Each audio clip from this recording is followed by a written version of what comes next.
कार्तिक के महीने में एक बेलपत्र, 3 शमी पत्र, बहुत ध्यान दीजिएगा। कार्तिक के महीने में एक बेलपत्र, 3 शमी पत्र।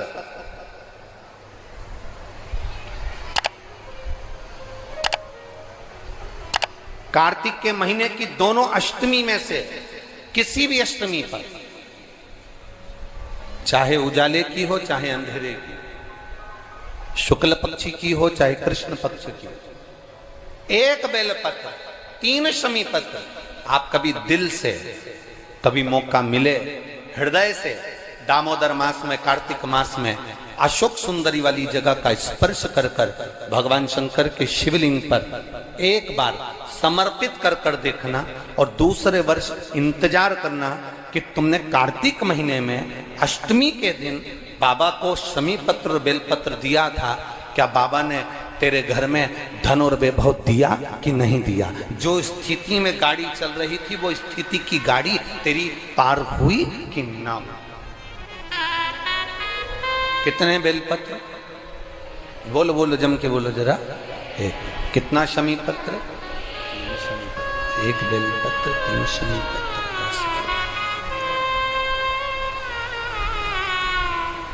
कभी स्मरण में लाइएगा।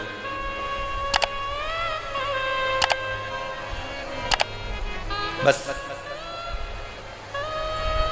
ये जो कार्तिक महीने में दामोदर मास में आप एक बेलपत्र, 3 शमी पत्र अष्टमी के दिन, चाहे शुक्ल पक्ष की हो चाहे कृष्ण पक्ष की हो, दोनों अष्टमी में से किसी भी अष्टमी को जब आप समर्पित करें तो चंपेश्वर महादेव का नाम लेकर, कौन से महादेव? जम के बोलो जरा, सबकी आवाज आना चाहिए। चंपेश्वर महादेव, केवल चंपेश्वर महादेव का नाम लेकर आप अशोक सुंदरी का स्पर्श कराकर शंकर भगवान के शिवलिंग पर समर्पित करें। अशोक सुंदरी तो मालूम है ना सबको?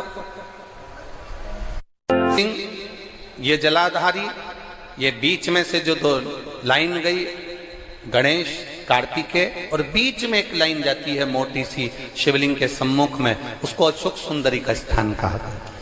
शंकर भगवान के ऊपर जो जल की जलाधारी लगती है, जिसमें से बूंद बूंद पानी गिरता है, वो भगवान शंकर की 5 बेटियां हैं जो ऊपर कलश के रूप में रखी रहती हैं, जिसमें से बूंद बूंद जल नीचे गिरता है।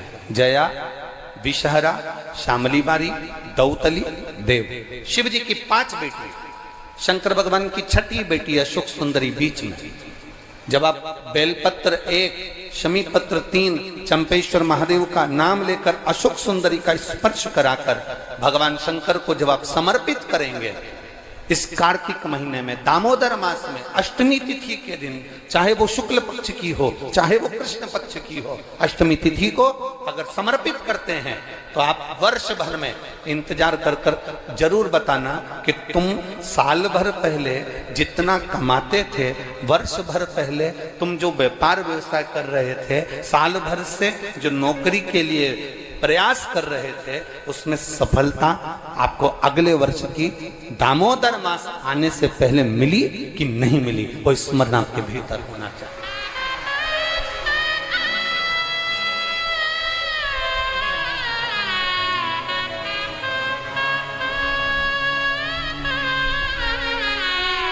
शंभु शरणे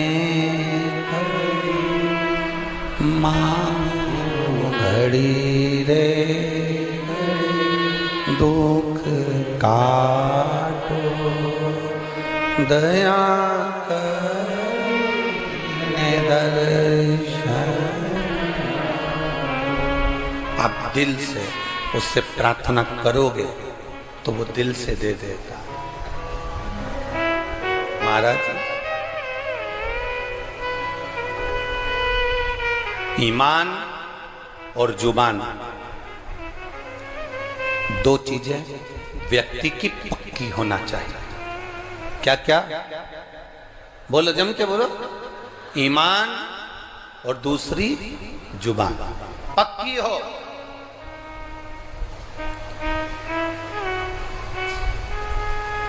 आप दिल से आप बाबा का भजन कर कर देखो, आप दिल से बाबा का स्मरण कर कर देखो। एक पत्र आया है,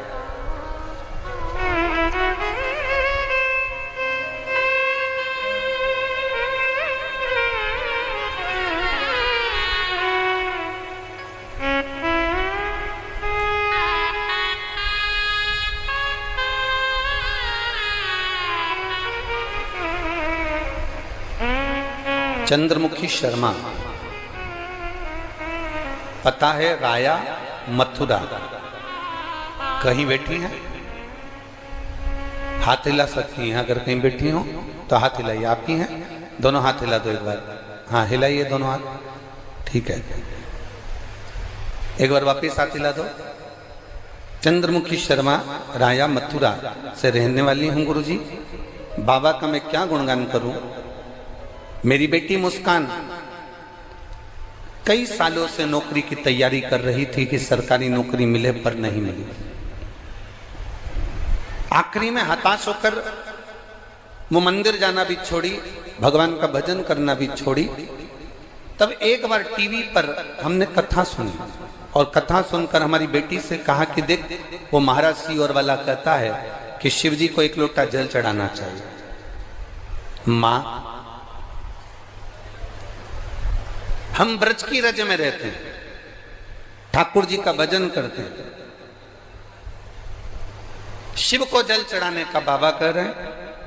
मैंने अपनी बेटी से कहा, कृष्ण और शिव में कोई अंतर नहीं है। कृष्ण जब तक नहीं मिलते जब तक शंकर की भक्ति ना हो, और शंकर जब तक नहीं मिलते जब तक कृष्ण की भक्ति ना हो। ये दोनों का मिलना सरल नहीं है। मैंने कहा, जब टीवी पर बाबा कह रहे हैं, सियोर वाला महाराज कह रहे हैं कि एक लोटा जल सारी समस्या का हल, तो जड़ा चढ़ाने में जाता क्या है। माँ 7 वर्ष से नौकरी की तैयारी कर रही हूं पर नहीं मिली, तो मुझे नहीं लगता कि मिलेगी, पर तुम कहती हो तो मैं शंकर जी को जल चढ़ाना प्रारंभ करती हूँ। शिव जी को जल चढ़ाना चालू करा मेरी बेटी मुस्कान शर्मा ने। और बाबा का मैं क्या वर्णन करूं गुरुदेव। मेरी बेटी ने एग्जाम दिया और बाबा की कृपा से उसका इंडियन नेवी में हो गया। मैं बाबा को यहाँ प्रणाम करने के लिए आई हूँ। ये शिव तत्व है, भक्ति ओ घड़ी है शंभु। बैठिए बहन, हर हर महादेव। अर्थात शिव महापुराण की कथा कहती है, आपका विश्वास, आपकी भक्ति, आपकी दृढ़ता, आपका विचार जब दृढ़ नहीं होगा तब तक भगवान कैसे मिलेगा।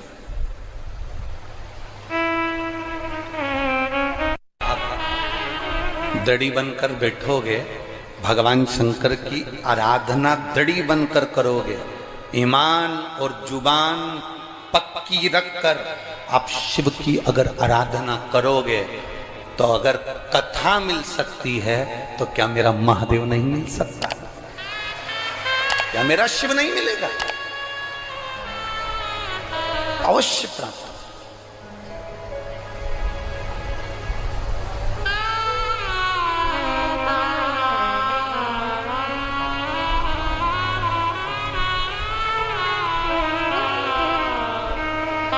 ब्रज की रज में लोग आते हैं तो पेड़ों में कान लगाकर सुनते हैं राधा का नाम मिल रहा है। ब्रज की रज में लोग आते हैं तो वृक्षों के कान लगाकर सुनते हैं कि बंसी की धुन मिल रही है।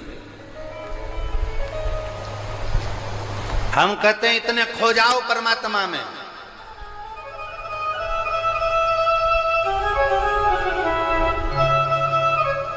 इतने खो जाओ परमात्मा में, इतने डूब जाओ भगवान में कि तुम्हें वृक्ष में कान लगाने की जरूरत ना पड़े। मेरा कृष्ण कन्हैया तुम जब चलो तो तुम में कान लगाकर तुम्हारे नजदीक में आकर खड़ा हो जाए, तो समझना कि ब्रज की रज में आना हमारा सार्थक हुआ।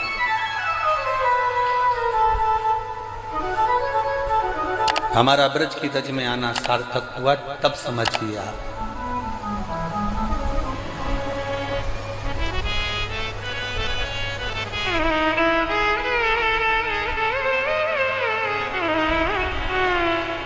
आप सब लोग ब्रज की रज में रहते हो, मीरा भगवान कृष्ण के पास जाती थी कि भगवान कृष्ण मीराबाई के यहाँ आते थे? बोलो जरा, उत्तर दो,